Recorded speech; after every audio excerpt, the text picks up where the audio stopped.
Hi mga kayami! Welcome to my mini vlog! Another day, another vlog! So, for today's video nga ay magluluto ako ng chili garlic.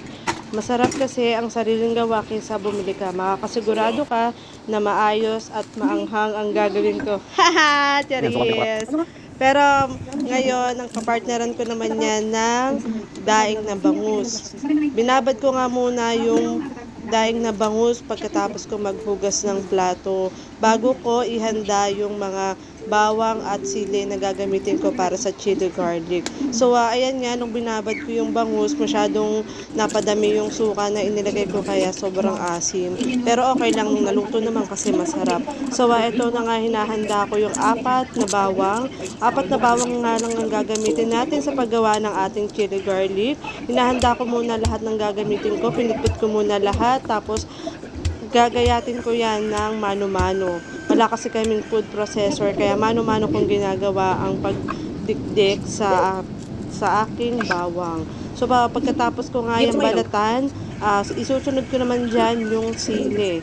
Nung unang gawa ko nga ng chili garlic, dinikdik ko pa yung sili, hindi pala dinidikdik. So, ang ginagawa ko, ginugupit-gupit ko na lang yung sili.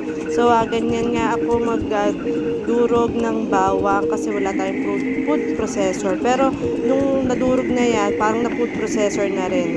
Masarap nga ang chili garlic sa mga prito-prito.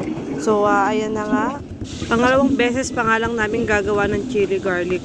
Nung una si daddy ang gumawa, ngayon naman ako ang gumawa.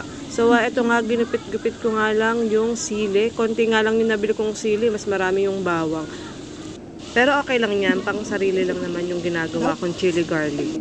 Pati yan lang ang kaya ng budget.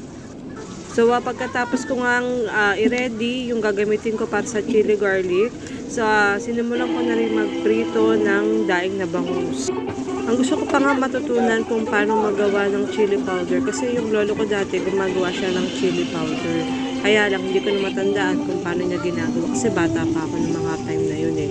So, eto nga, sinimulan ko na nga rin ang pagluto ng chili garlic. Inuna ko muna itong bawang tapos isinunod ko na rin agad yung sili. Hinayaan ko lang siyang maluto hanggang sa mag golden brown siya. Meron pa nga partner yung ulam namin na tahong. Nakalimutan ko lang siyang i-video. Pero ang ulam talaga namin ng mga time na yan, tahong at saka daing na bangus na may chili garlic.